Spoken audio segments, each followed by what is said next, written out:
안녕하세요. 예, 박기모 목사라고 합니다. 목사님이 잘 소개해 주셨고요. 저는 한국의 조이 선교회라는 대학 선교 단체에서 사역을 하고 있습니다. 올해 20년째 사역을 하고 있고요. 올해 지금 캐나다에 잠시 방문하게 된 이유는 내년이 조이 선교 60주년입니다. 그래서 60주년을 맞이하면서 저희가 이제 초창기에 조이 바이블 클래스라고 저희가 그 영어 성경 공부 모임으로 저희가 한국에서 처음 시작한 자생한 대학생 선교 단체거든요. 그래서 초창기의 멤버분들이 그 미주 지역에 많이 계세요. 그래서 저희가 그 시니어 선배님들을 좀 만나 뵙고 또 여러 가지 저 내년의 행사들 좀 준비하면서 이 시간들을 좀 가지고 있습니다. 그래서 시간들 좀 어레인지 하다가 이곳 이렇게 그 어제 제가 3일 전부터 이제 로키 쪽에서 제가 이제 로키 투어를 제가 맡았거든요. 그래서 차를 빌려서 로키에서 지금 이쪽으로 쭉 넘어오면서 같이 저희 디렉터분들과 함께 시간을 좀 보내다가 나머지 분들은 시애틀에 모임이 있어서 넘어가시고 저는 오늘 주빌리 채플에 함께 또 만나 뵙고 교제하게 됐습니다. 말씀을 통해 함께 좀 교제를 하겠는데요. 오늘 함께 나누게 되는 본문의 말씀은 산상수훈의 마지막 부분에 해당되는 말씀입니다. 아마 여러분들 잘 알고 계실 거고 오늘 본문 굉장히 긴 내용인데 여러분들 읽으시면서 아마 다 아시는 내용이지 않을까라는 생각을 해보게 됩니다. 예수님께서 그 마태복음 산상수훈 5장에서 팔복에 대해서 말씀하시고 빛과 소금에 대해서 말씀하십니다. 그리고 6개의 반제라고 하는데 안티테제, 살인, 간음, 이혼, 맹세, 보복, 이웃사랑에 대한 6가지의 반제를 설명하시는데요. 그러니까 구약에는 이렇게 말했지만 나는 너에게 말한다 라고 이제 율법의 완성이죠. 살인하지 말라 라고 말했지만 나는 너에게 이르노니 형제에 대하여 그 라가라고 하는 자마다 이미 살인한 자다. 이런 식의 간음하지 말라 그랬지만 여인을 보고 음욕을 품는 자마다 이미 간음했다. 그러니까 우리가 도달해야 될 어떤 율법의 완성의 그 기준이 무엇인지 이 안티테제 반제 형식으로 6가지를 설명하십니다. 6장에서는 구제와 기도와 금식에 대해서 말씀하시고요. 그리고 나서 보물을 하늘에 쌓아둘 것을 가르치시고 7장에 와서 그 에스크 구하고 찾고 두드리는 것에 대해서 쭉 말씀을 하세요. 산상수훈 굉장히 우리가 많이 듣고 잘 아는 말씀인데 그 산상수훈을 마치시고 나서 이제 마지막 본문이 오늘 본문이거든요. 이제 이 마지막 본문을 통해서 앞서 한 많은 내용들을 받으면서 이제 우리에게 선택을 촉구하시는 내용이 오늘 본문의 이야기입니다. 오늘 본문은 세 부분으로 나뉘어집니다. 첫 번째는 좁은 문, 두 번째는 열매, 세 번째는 모래와 반석 위에 집을 짓는 것의 비유를 통해서 우리에게 선택과 결단을 촉구하고 계십니다. 여러분 삶을 살다 보면 수많은 선택의 연속입니다. 그렇지 않습니까? 교회에 갈지 말지를 선택해야 됩니다. 공부하고 놀까? 놀고 공부할까를 고민하게 되고요. K-팝을 들을까? CCM을 들을까? 락을 들을까? 뭐 이런 고민들을 하죠. 식당에 가면 더 고민이 심해집니다. 순두부찌개를 먹을까? 김치찌개를 먹을까? 짜장면을 먹을까? 짬뽕을 먹을까? 그래서 이제 짬짜면이 나오기도 하는 거죠. 그래서 햄버거를 먹을까? 샌드위치를 먹을까? 뭐 이런 고민들 선택을 해야 합니다. 약속 시간에 맞춰 나갈 것인지 아니면 5분 늦게 나갈 것인지를 선택하고요. 좋아하는 사람에게 인형을 선물할 것인가? 책을 선물할까? 고민하기도 하고요. 학교를 갈지 안 갈지? 오늘 헌금을 얼마 낼지? 뭐 이런 선택들을 합니다. 아주 사소한 선택뿐만 아니라 우리 인생에 굉장히 중요한 선택들이 있습니다. 번복하기 어려운 선택도 있는데요. 예를 들면 이런 거죠. 어떤 여자와 결혼할까? 예쁜 여자, 똑똑한 여자, 돈 많은 여자. 뭐 선택을 해야 되는 거죠. 애를 하나만 낳을 것인가? 아니면 딸을 낳을 때까지 계속 낳을 것인가? 뭐 이런 고민들을 합니다. 그러다가 이제 아들 넷 낳은 그 가정도 많이 봤습니다. 사역을 계속할지 말지, 뭐 이런 등의 사소하기도 한 내용들도 있지만 우리 인생에 번복할 수 없는 굉장히 중요한 선택들, 끊임없는 선택들을 우리는 요구받으며 이 땅을 살아갑니다. 앞서 말씀드린 것처럼 예수님께서는 산상 설교를 마치시면서 이제 선택의 결단을 이 본문 속에서 우리에게 촉구하십니다. 좁은 문으로 들어가서 좁은 길로 갈 것인지 아니면 넓은 문으로 들어가서 넓은 문으로 갈 것인지, 아름다운 열매를 맺을 것인지, 못된 열매를 맺을 것인지, 반석 위에 집을 지을 것인지, 모래 위에 집을 지을 것인지를 우리에게 선택을 촉구하고 계시죠. 저는 이 본문을 좀 생각하면서 예수님께서 이 산상 설교를 하시는 동안 어떤 사람들은 이런 생각을 했을 겁니다. 맞아, 이 길을 가다 보면 조금만 더 가면 예수님이 말씀하시는 그 길에 내가 도달할 수 있을 거야 라는 생각을 했을지 몰라요. 하지만 저는 그렇게 생각하지 않습니다. 우리가 어떤 이 길을 계속 가면서 이 길 더 가면 예수님께 도달할 수 있을 거야 라고 이야기하는데, 그렇게 생각하는데, 문제는 그게 아니라 지금 우리의 그 가는 길을 돌이켜야 그 예수님의 가는 길을 갈 수 있게 된다라는 거죠. 성경은 이것에 대해서 회개라고 말합니다. 주님이 우리에게 말씀하시는 거예요. 그 길을 계속 가는 것으로 너의 인생이 완성되는 게 아니다. 너의 길을 돌이켜야 된다. 현재 걷고 있는 그 길의 방향과 목표 자체가 잘못되어 있다. 너의 길에서 완전히 돌이켜라 라고 우리에게 말씀하신다는 거죠. 믿는 사람들이 이런 이야기들을 가끔 합니다. 기독교는 믿기는 쉬운데 믿고 난 다음이 어렵다라는 말을 하죠. 일견 맞지만 어떤 면에서 보면 저는 그것이 옳지 않다고 생각합니다. 기독교 신앙은 처음부터 어렵습니다. 요즘의 문제는 너무 값싼 구원, 값싼 은혜를 우리에게 선포하는 데 있습니다. 은혜로 얻는 구원을 이야기하지만 그 안에 정말 마땅히 치러야 될 대가에 대해서 우리에게 요구하지 않기 때문에 우리가 지금 그 십자가의 복음에 대해서 들으면 굉장히 낯설게 들리는 그런 시대에 우리가 살고 있다라는 생각을 해보게 됩니다. 여러분, 성경을 보시면 예수님의 공생애를 시작하시면서 가장 처음 하신 메시지가 바로 회개하라, 천국이 가까웠다라는 메시지 아닙니까? 함께 우리가 보는 이 마태복음에서도 보면 3장 2절에 보면 세례 요한이 회개하라라고 선포합니다. 그리고 4장 17절에 예수님께서 이때부터 비로소 예수께서 선포하여 가라사대 회개하라, 천국이 가까웠다 라고 선포하세요. 그리고 뒤에 가서 10장 7절에 가면 이제 비로소 제자들이 회개하라, 천국이 가까웠다 라고 선포를 하십니다. 이처럼 가장 그 최초의 그 선포는 회개인 거죠. 그 길을 돌이키지 않으면 바른 방향으로 갈 수 없다라는 거예요. 그런데 이 시대에 많은 그 우리의 사역에 아니면 우리의 신앙의 문제가 돌이키지 않은 채 너의 그 길이 문제가 있다라는 것을 깨닫고 촉구하고 결단을 요구하지 않은 채 그냥 그 길을 더 가면 너 괜찮아, 성공할 수 있어라고 가르치는 그 가르침이 굉장히 큰 문제다라고 저는 개인적으로 생각합니다. 회개하라는 이 촉구에 있어서 우리에게 가장 중요한 것은 바로 내 자신이 서 있는 위치와 방향에 대한 바른 확신, 바른 인식이 있어야 하는 거예요. 내가 어디에 있는지, 내가 어디로 가는지, 뭐가 문제인지 이것에 대한 어떤 인식들이 없이 우리가 그냥 신앙생활을 하는 거예요. 그냥 좋은 게 좋은 거.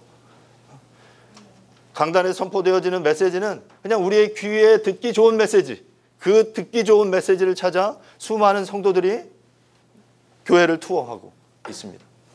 불편하고 네 길을 돌이켜라 라고 하는 이 회개의 메시지가 선포되면 귀를 막고 들으려고 하지 않는 이 시대에 살고 있어요. 그런 의미에서 우리의 기독교, 우리의 신앙은 결코 쉬운 길이 아니다라는 거죠.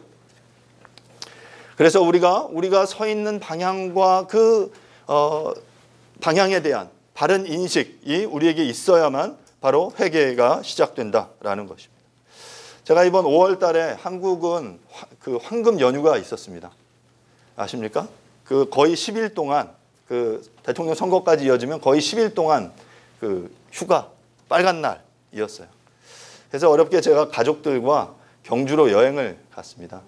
제 그 아들 둘이 있는데요. 한결이 한솔이 아내와 함께 그 경주로 여행을 갔어요. 여러분, 경주에 여행 가면 어디를 가야 되죠? 어디 가야 됩니까? 가보신 적이 없나요? 예, 불국사 가야죠. 또 어디 갑니까? 석굴암. 예, 맞습니다. 예, 제가 불국사, 석굴암 그 순서로 갔어요. 그 다음에 어디를 제가 갔는지 아십니까? 첨성대. 첨성대는 그 전날 갔고요. 저의 페이스북을 아마 따라오신 분들은 여정을 알 수도 있는데, 제가 그 다음 그 선택한 여정은 어디였냐면 태종 문무대왕릉이었어요. 그 문무대왕릉이라고 그 동해 그의 바다에 그 문무대왕이 자신이 죽으면서 내가 이 왜구로부터 이 나라를 지키리라 하면서 자신의 묘를 바닷속에 만든 그 문무대왕릉이 있어요. 제가 그 길 갈 때 내비게이션을 찍었습니다. 딱 찍고 딱 가는데 뭔가 이상한 거예요. 바다 쪽으로 가야 되는데 아닌 것 같아요. 계속. 그래서 아니야, 맞을 거야 라고 이제 계속 따라갔는데 제가 도착한 곳은 어디였냐면 태종 무열왕릉이었어요. 비슷하잖아요. 제가 내비게이션에 찍으면서 막 생각하다가 너무 그냥 태종 무열왕릉을 찍었어요. 근데 태종 무열왕릉은 아쉽게도 이렇게 내륙에 이쪽에 위치해 있어요. 동해 쪽으로 가야 되는데 내륙을 향해 간 거죠. 자, 어느 순간 가다가 분명히 이 문무대왕릉은 동해 바닷가에 있는데 동해 쪽으로 가야 되는데 어째 계속 바다와는 멀어지는 것 같은, 그리고 어제 갔던 첨성대 쪽을 지나가는 듯한 그런 느낌을 받았습니다. 자, 그러면 저는 어떻게 해야 될까요? 어떻게 해야 됩니까? 예, 턴을 해야죠. 아, 여기가 아니다 라고 인정하고 나의 실수를 인정하고 돌이켜서 이제 문무대왕릉을 향해 가야죠. 저는 그런 선택을 하지 않았습니다. 일단 태종 무열왕릉을 가서 보고 이것도 하나님의 뜻일지 모른다 라고 자유하면서 들러서 그리고 나서 다시 턴을 해서 문무대왕릉까지 갔습니다. 우리들의 신앙의 여정에 이런 경우들이 많이 있는 것 같습니다. 아, 이 길이 맞다라고 가는 거예요. 그리고 이게 하나님의 뜻이다라고 여기면서 달려가는 거예요. 그리고 그 과정 속에 자신의 야망과 욕심과 그 많은 것들이 이렇게 번복되어 있으면서 나도 속고 다른 사람도 속고 그러면서 그 주변에 보여지는 열매들까지 좋아 보이면 모두가 다 속고 그 길을 향해 가는 거죠. 그리고 야, 그래, 하나님이 우리에게 은혜를 주셨어, 여기야 라고 많은 사람들을 착각하게 해요. 근데 어느 순간 알게 되는 거죠. 아, 이게 아닌데? 이쪽으로 가면 안 되는데? 어떻게 해야 되지? 고민하는 거예요. 어떻게 해야 됩니까? 결단해야 되거든요. 나의 잘못, 나의 실수, 나의 무지를 인정해야 돼요. 그리고 돌이켜야 되는 겁니다. 돌이켜서 원래 그 가야 하는 방향, 그리고 정말 그 하나님이 원하시는 그 방향을 향해 가야 하는 거죠. 오늘날 복음주의 교회 내에서 복음과 구원을 지나치게 강조합니다. 은혜로 얻는 구원을 강조하다 보니까 이제 마땅히 선행되어야 하는 회개하라는 메시지가 축소되고 생략되기 시작했습니다. 왜냐하면 이 회개하라는 메시지는 굉장히 불편한 메시지이기 때문에 그렇습니다. 그런데 우리가 반드시 기억해야 할 것은 죄로부터 돌이키지 않고는 진정한 구원으로 나아갈 수 없다라는 사실을 기억해야만 합니다. 그런 의미에서 현대 교회의 사역의 어려움도 여기에 있다라고 생각합니다. 은혜로 얻는 구원을 적극적으로 강조한 나머지 그 과정에서 죄사함과 회개를 간과하고 너무 약하게 이야기하는 것이죠. 그래서 우리의 구원의 기초를 든든히 하는 과정을 너무 빠르게 지나쳐서 그 위에 그냥 여러 가지 신앙 행위를 얹어 놓는 것입니다. 바로 이것이 반석 위에 집을 짓지 않고 모래 위에 집을 짓는 행위인 것이죠. 그래서 성경 전체에서 들리는 십자가의 구원의 메시지를 들을 때 그것이 우리에게 낯설게 들리고 내가 받은 구원에 문제가 있는 게 아닌가라고 의심하게 되는 것, 그런 상황들이 우리 안에 생기게 되는 겁니다. 오늘 본문을 좀 보겠습니다. 13, 14절인데요. 좁은 문으로 들어가라. 멸망으로 인도하는 문은 크고 그 길이 넓어 그리로 들어가는 자가 많고 생명으로 인도하는 문은 좁고 길이 협착하여 찾는 이가 적음이라. 여러분, 이 본문 보시면요, 굉장히 많은 정보, 중요한 정보가 이 가운데 담겨 있습니다. 보시면요, 여러분, 좁은 문은 우리를 어디로 인도합니까? 멸망으로 인도합니다. 그 길의 특징은 뭐예요? 문은 크고 그 길은 넓고 들어가는 자가 많습니다. 자, 그리고 좁은 문의 특징은 뭡니까? 좁은 문에 우리를 어디로 인도합니까? 생명으로 인도합니다. 그리고 그 길의 특징은 문이 좁고 길이 협착하고 또한 찾는 이가 적다라고 본문이 우리에게 이야기하고 있어요. 굉장히 심플합니다. 하지만 굉장히 강력한 메시지를 우리에게 던져주고 있는 거죠. 사랑하는 여러분, 여러분들은 어떤 문, 어떤 길 위에 서 있습니까? 우리는 반드시 좁은 문, 좁은 길로 가야만 합니다.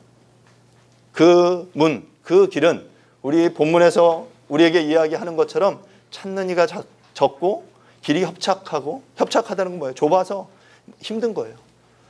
좌우에 어떤 모르겠어요. 나뭇가지나 가시나 그런 것들이 우리로 하여금 편하게 길을 가지 못하게 하는 그런 길일 수 있는 거죠. 그런데 바로 그 길은 우리를 생명으로, 영생으로 인도하는 문이다라고 우리에게 말하고 있습니다. 이 시대에 정말 좁은 문으로 들어가서 좁은 길로 가는 사람이 많지 않은 시대인 것 같습니다. 여러분이 정말 그 좁은 길을 가기를 원한다면 어찌 보면 여러분은 여러분의 삶의 자리에서 굉장히 외로울지 모릅니다. 여러분의 직장에서, 여러분의 가정에서, 여러분의 학교에서, 아니 우리 교회 안에서도 여러분 어찌 보면 좁은 문을 갈 때 여러분 외로울지 몰라요. 굉장히 외로운 길입니다. 하지만 여러분 반드시 기억해야 할 것은 그 길은 바로 하나님께서 원하시는 길이다라는 사실입니다.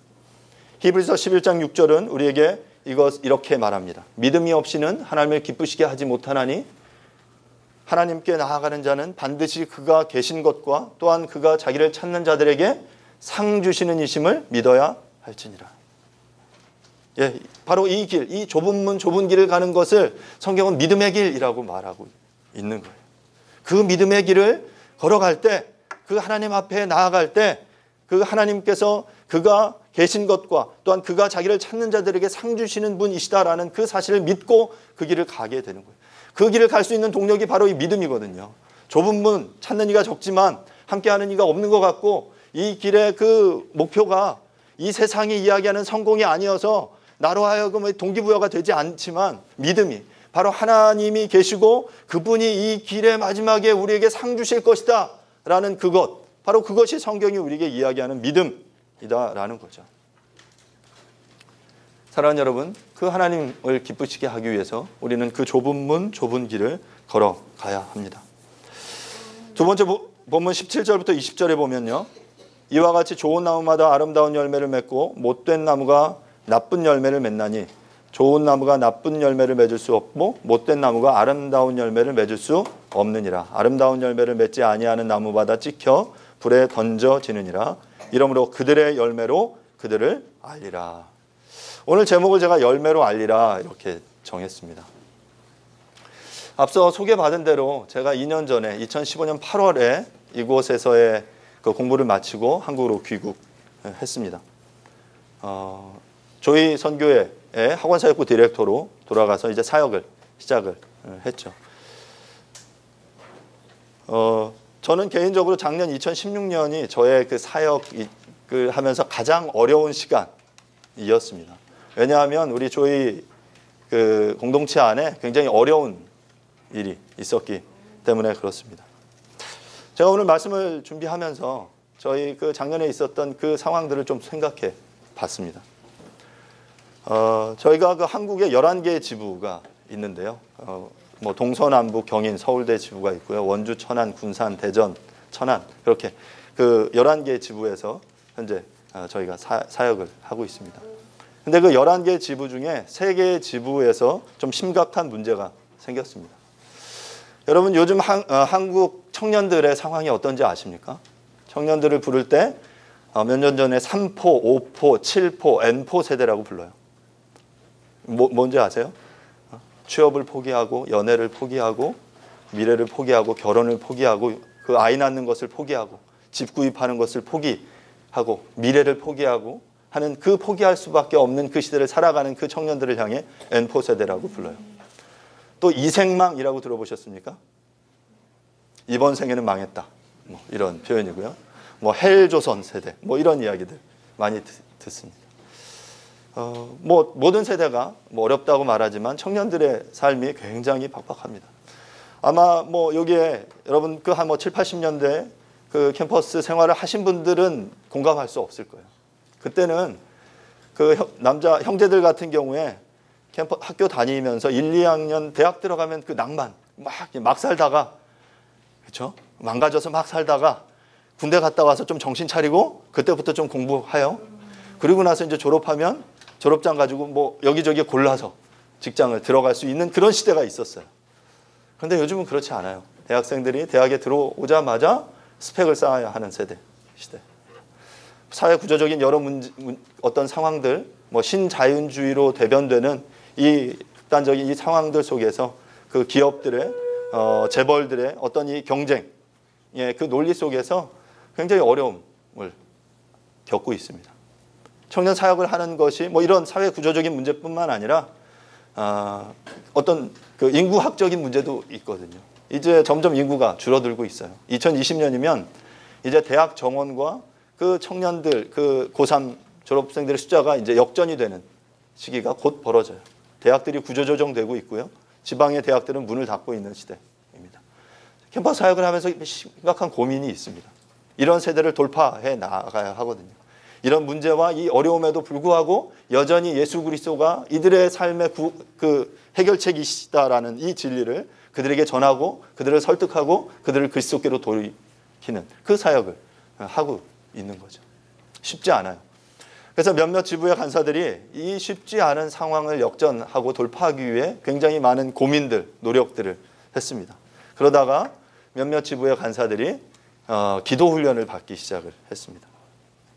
기도를 통해서 그들이 오랜 기간 동안 어떤 기도원에 가서 함께 기도하면서 기도 훈련을 받고 그것을 사역에 접목하기 시작했어요.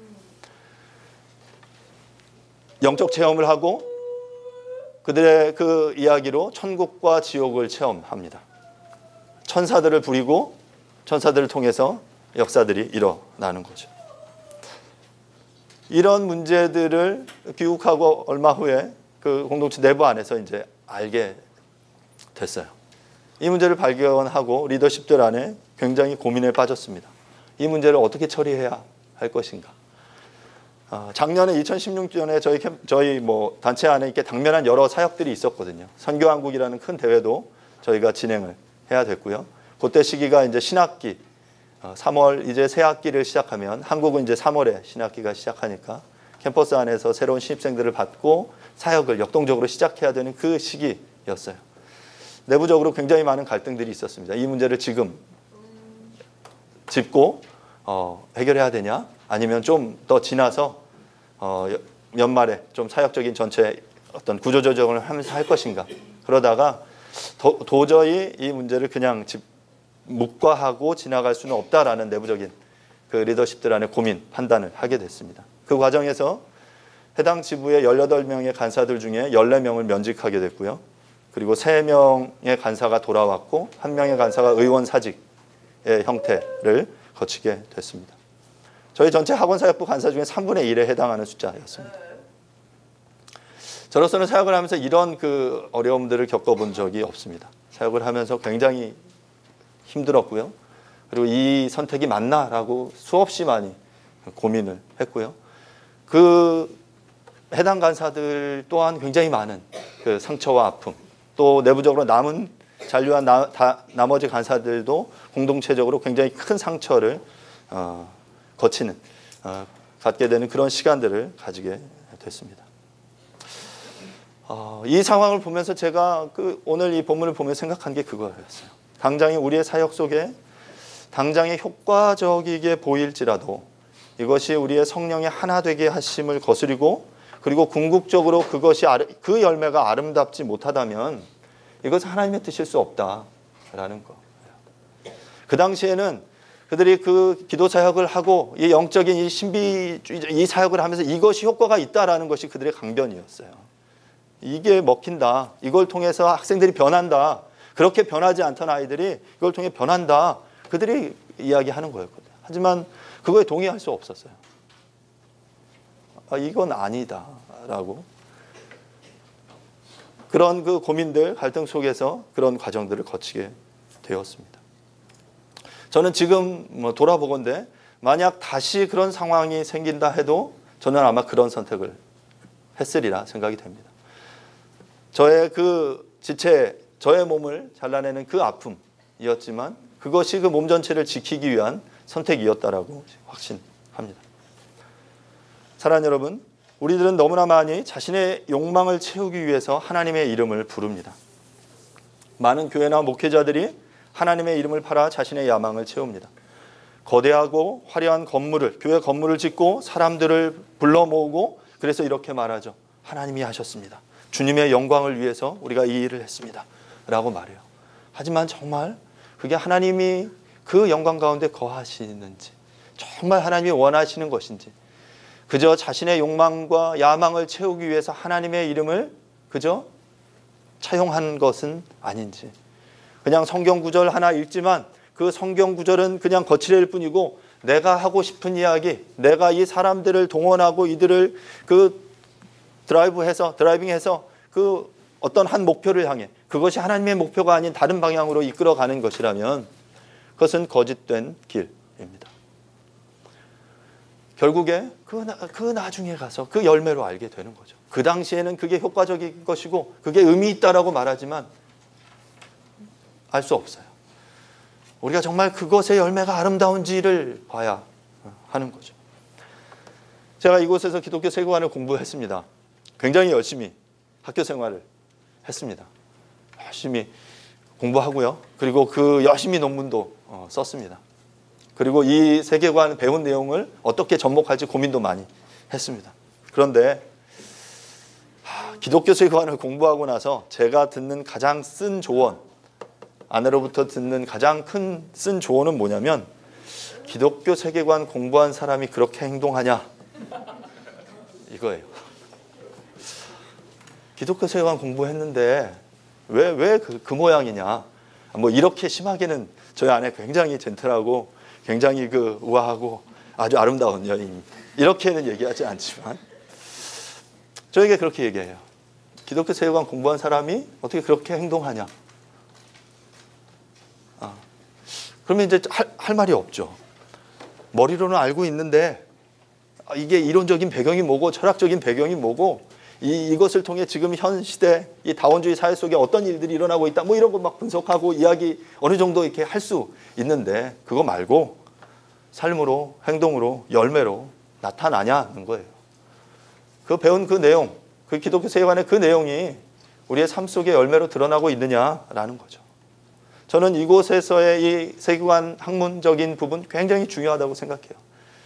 가르치는 것. 하지만 그것 못지않게 중요한 건 전 이 교회를 통해서, 주빌리 채플을 통해서 그 세계관의 그 내용이 정말 그 고민하면서 사역적으로 우리 모든 성도들의 삶 가운데 발현되고 구현되는 이 매개체가 이 주빌리 채플이 될 수 있기를 간절히 바랍니다. 단지 우리가 외치는 외침, 배우는 그 내용이 아니라 우리의 삶의 자리에서 살아내고 보여주는 행동의 열매로 우리가 나쁜 열매인지 좋은 열매인지 아름다운 열매인지 알게 될 것입니다. 사랑하는 여러분, 여러분의 삶으로 여러분이 배운 내용을, 성경이 우리에게 제시하고 있는 내용을 아름다운 열매로 드러낼 수 있기를 간절히 바랍니다. 24절부터 27절 본문을 좀 보겠습니다. 그러므로 누구든지 나의 말을 듣고 행하는 자는 그 집을 반석 위에 지은 지혜로운 사람 같으리니 비가 내리고 창수가 나고 바람이 불어 그 집에 부딪히되 무너지지 아니하나니 이는 주추를 반석 위에 놓은 까닭이요 나의 말을 듣고 행하지 아니하는 자는 그 집을 모래 위에 지은 어리석은 사람 같으리니 비가 내리고 창수가 나고 바람이 불어 그 집에 부딪힘에 무너져 그 무너짐이 심하니라. 우리는 이 이야기의 의미를 너무나 잘 알고 있습니다. 그 돼지 삼형제 이야기 아시잖아요. 그것이 이 본문을 설명해 주는 가장 강력한 메시지죠. 돼지 어머니가 이야기하죠. 돼지 삼형제에게 야, 가서 집을 지어라. 첫째 돼지는 무엇으로 지었습니까? 모르세요? 이야기 제가 자세하게 설명해야 되나요? 예, 지푸라기로 지었어요. 막 지푸라기로 팍 지었고, 빨리 짓고 나서 많이 노는 거죠. 둘째는 뭘로 지었어요? 나무. 예, 우리 어린아이들이 훨씬 더 낫네요. 노력하셔야 되겠습니다. 예, 둘째는 나무로 지었어요. 예, 뭐 캐나다 나무로 건물 빨리 짓는데 굉장히 빨리 짓잖아요. 빨리 지었습니다. 셋째는 뭘로 지었습니까? 예, 벽돌로 지었어요. 벽돌로 하나하나 올리면서. 예, 그리고 빨리 지은 놈들은 막 이렇게 노는 거죠. 야, 저 바보같이 저렇게 오래 하냐. 빨리빨리 끝내고 놀아야지. 자, 그런데 이제 문제가 생기는 거죠. 여우가, 늑대가 나타난 거예요. 자, 지푸라기로 지은 집은 어떻게 되죠? 예, 안전하게 지킬 수 없습니다. 도망가요. 나무로 지은 집도 마찬가지예요. 벽돌로 지은 집에서야 그들이 그 여우, 늑대로부터 안전하게 보호를 받는 거죠. 본문이 그 이야기를 하고 있잖아요. 비가 내리고 창수가 나는 거죠. 큰 바람이 부는 거죠. 그때 모래 위에 지은 집과 반석 위에 지은 집이 차이가 난다. 너희들이 그 반석 위에 집을 지어야 한다. 어렵지만 그 반석 위에 지어야만 그 무너짐, 그 비바람을 견뎌낼 수 있다라고 본문이 우리에게 이야기하고 있어요. 우리가 사역하면서 이러한 유혹을 참 많이 받습니다. 성경을 통해 진리가 무엇인지 배우지만 그 진리를 선택하며 좁고 협착한 길을 가기를 원하지 않습니다. 그 길을 가지만 결과가 보이지 않기 때문이죠. 그래서 넓은 길을 기웃거리게 되는 거예요. 모래 위에 집을 지으려는 유혹을 받게 되는 거죠. 우리는 좁은 길과 넓은 길, 아름다운 열매와 나쁜 열매, 반석 위에 집을 짓는 것과 모래 위에 집을 짓는 것과 같은 매우 복잡한 선택의 연속 속에 우리의 신앙, 우리의 삶을 살아가고 있습니다. 이러한 선택의 기로 속에서 우리는 진지하게 고민해야 합니다. 그런데 중요한 것은 어떤 기준을 가지고 이 고민을 하느냐라는 거예요. 우리에게 이런 어떤 치열한 고민이 있을 때 비로소 우리는 이 치열한 과정을 통해서 겪게 되는 그리고 얻게 되는 유익을 경험할 수 있습니다. 여러분 혹시 여기 뭐 이과나 이쪽에서 공부하신 분들은 혹시 이제 복잡한 문제를 풀어보신 적이 있으신가요? 굉장히 사칙 연산 말고 예를 들어서 2 더하기 2는 너무 어렵나요? 좋아, 좀 어려운 거. 10 더하기 10은? 예. 그럼 100 곱하기 100은? 1000? 3674 곱하기 2463은? 예, 다행히 아는 분이 없죠. 하지만 풀어낼 수 있어요. 하지만 이런 어떤 사칙 연산 정도의 단순한 풀이 문제가 아니라 뭐 고차 반정식이나 미분적분이나 뭐 동력학, 역학 관련된 이런 문제를 풀려면 한 페이지가 아니라 여러 페이지의 문제를 풀어야 할 만큼 복잡한 문제들이 있습니다. 그런 공부를 해보신 분이 있을 거예요. 예. 자, 그러면 그 문제를 풀 때 그리고 그 문제를 풀었을 때 그 마지막에 정답이 나왔을 때 희열을 경험해 보신 적 있죠? 제가 이과 공대생들 앞에 가서 이 말을 해야 되는데, 예, 제가 그 대원에 있으면서 채점을 제가 하기도 했는데요. 그 채점하면 그 교수님이 답안지를 줘요. 이렇게 채점해라. 근데 가끔 복잡한 문제들은 정답이 아니라 풀이 과정까지도 채점을 합니다. 중간 과정을 채점하는 거예요. 풀이 과정이 맞고 정답까지 맞으면 퍼펙트 한 거죠. 풀이 과정은 틀린데 답만 나왔어. 그러면 이건 조금 또 이상한 거예요. 반대로 풀이 과정은 맞는데 답이 틀리는 경우들이 있어요. 그럼 이제 막 부분 점수를 주는 거죠. 저는 우리의 신앙이 이런 모습이 아닌가. 우리의 진지한 고민이라는 게 이런 치열한 과정을 계속해서 거쳐가는 것 아닌가라는 생각을 해보게 돼요. 반석과 모래 위에 집을 짓는 것 속에서 이 치열한 이 고민, 이 상황들 속에서 계속 트라이 하는 거예요. 그러면서 정답을 찾아가는 이 과정을 거치는 거죠.